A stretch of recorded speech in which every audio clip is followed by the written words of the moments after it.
फैसले के बाद इस देश के साथ और देश की सुरक्षा के साथ कांग्रेस ने झूठ बोलकर के जो शरारतपूर्ण षड्यंत्र करने का दुस्साहसिक प्रयास किया है, कांग्रेस के राष्ट्रीय अध्यक्ष श्री राहुल गांधी जी को और राफेल मुद्दे पर देश की छवि को खराब करने का जो दुस्साहसिक कार्य कुछ लोगों ने निहित राजनीतिक स्वार्थों के लिए किया है, उन सबको माफी मांगनी चाहिए।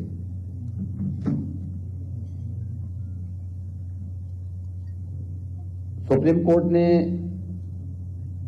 बहुत गहराई में जाकर के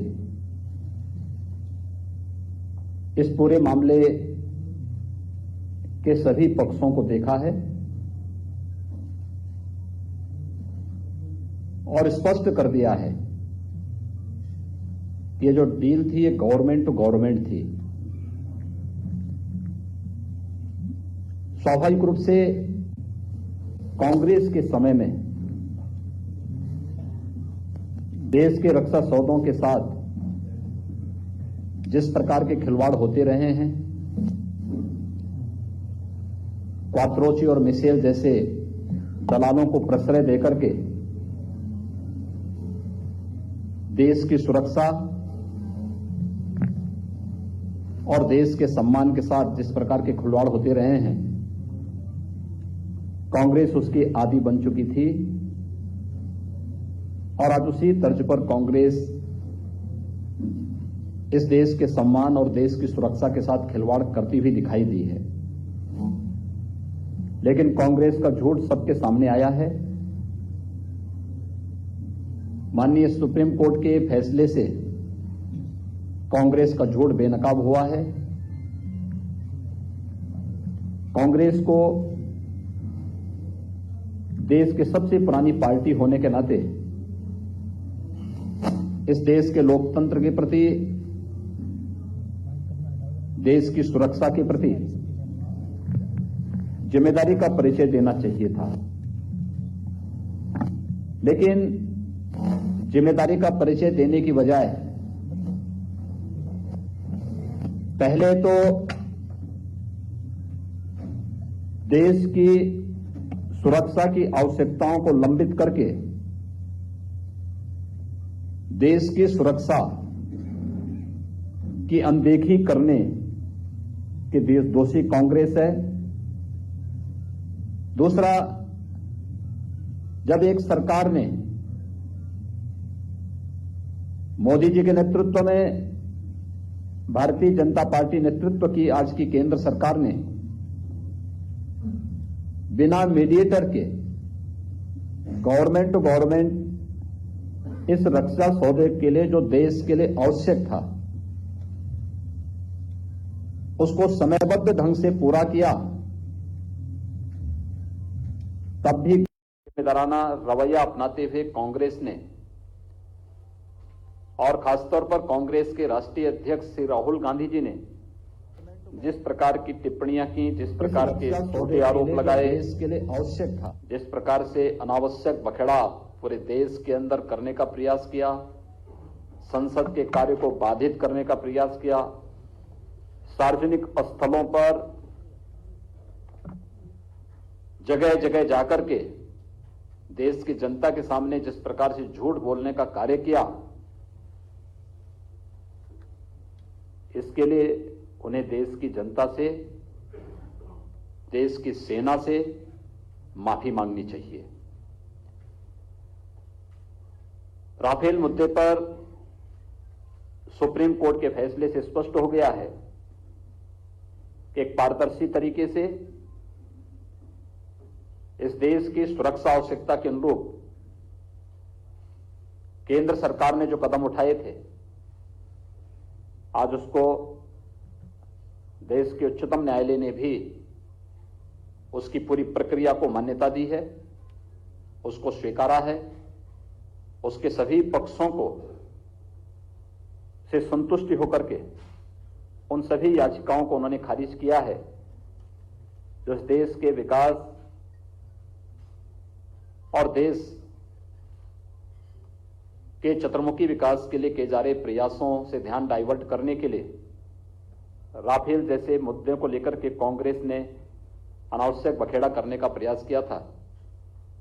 कांग्रेस का झूठ एक बार पुनः बेनकाब हुआ है। कांग्रेस को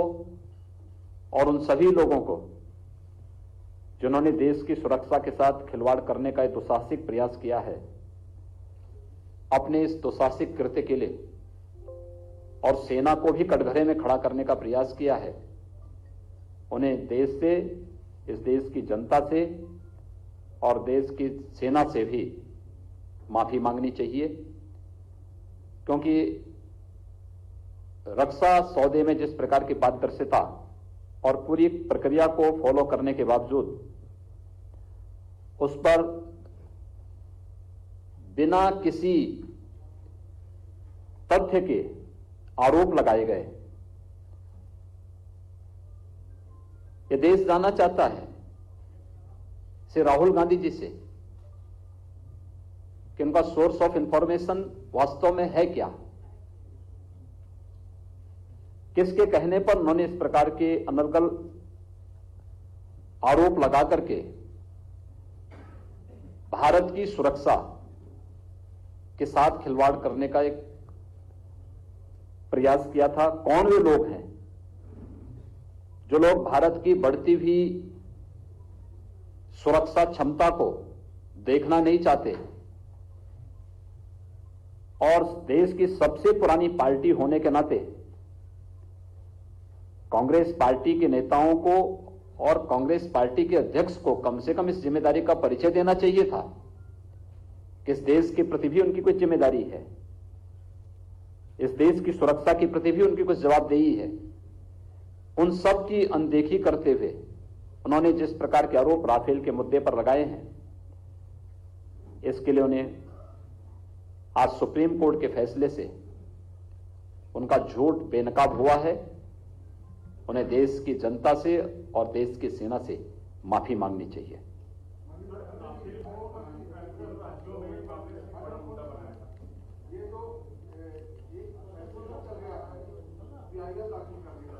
सुरक्षा के मुद्दे पर भी पीआईएल लोग दाखिल कर रहे हैं, इस पर आपका क्या कहना है? और दूसरा सवाल है, ये जो राफेल में जो मामला हुआ है, क्या इसमें कोई विदेशी साजिश की है? क्या इसी बात तो कहा जा रहा कि राहुल गांधी जी को अपने सोर्स ऑफ इंफॉर्मेशन को भी उजागर करना चाहिए, क्योंकि यह देश की सुरक्षा के साथ सीधे सीधे खिलवाड़ है कि जब हमारे पड़ोस के प्रतिद्वंदी देश अपनी सुरक्षा की आवश्यकताओं को बढ़ा रहे हों, फोर्थ और फिफ्थ जनरेशन के उनके पास एयरक्राफ्ट आ चुके हों, उन स्थितियों में राफेल की आवश्यकता आज से नहीं 2007 से भारतीय वायुसेना भारत की सरकार से मांग कर रही थी। 2007 से 2014 तक कांग्रेस नेतृत्व की यूपीए सरकार ने इस देश में शासन किया। आखिर क्या कारण थे कि 2007 से लेकर के 2014 तक कांग्रेस ने इस मामले को लंबित करके रखा? कोई ना कोई बात होगी और उस बात में मुझे लगता है कि कहीं ऐसा तो नहीं कि इस मामले में किसी क्वात्रोची और किसी मिसेल जैसे लोगों की दाल न गलने के कारण कांग्रेस को कोई मौका नहीं मिला और उसके कारण भी उन्होंने देश की सुरक्षा की अनदेखी की है। यह देश जानना चाहता है श्री राहुल गांधी से। दूसरा, समय आ गया है कि जब हमारे माननीय न्यायालयों को अवश्य इस बारे में विचार करना चाहिए कि पीआईएल की कोई मेरिट जरूर होनी चाहिए सुरक्षा जैसे मुद्दे पर या डेवलपमेंट से जुड़े हुए उन प्रोजेक्ट्स को जो देश हित में और समाज हित में आवश्यक हों। अपने निहित स्वार्थों के लिए जब अनावश्यक पीआईएल दाखिल करके उनको लंबित किया जाता है तो इसके बारे में भी अवश्य कहीं न कहीं विचार किए जाने की आवश्यकता है।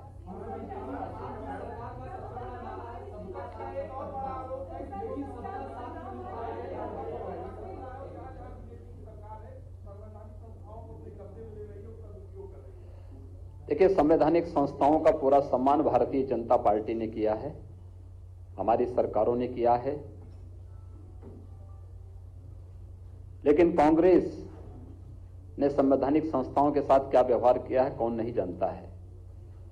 इस देश में संविधान का गला घोंटने का कार्य इमरजेंसी के माध्यम से कांग्रेस ने किया। राम जन्मभूमि मुद्दे को लेकर के सुप्रीम कोर्ट में जिस प्रकार का तमाशा कांग्रेस पार्टी और उसके नेताओं ने किया है, और जो सम्मानित न्यायाधीश इस मामले में फैसला देने वाले थे उन्हें जिस प्रकार से महाभियोग तक की धमकियां दी गई, ये सबके सामने है। हम लोग भारत के लोकतंत्र और भारत के संवैधानिक संस्थाओं में पूरा विश्वास करते हैं, पूरी आस्था व्यक्त करते हैं, और इसलिए भारतीय जनता पार्टी लोकतांत्रिक मूल्यों का न केवल सम्मान करती है, अपितु उन सभी संस्थाओं के संरक्षण और संवर्धन के लिए जब भी आवश्यकता पड़ी है भरपूर मदद भी की है, क्योंकि इसी पर भारत का लोकतंत्र टिका है।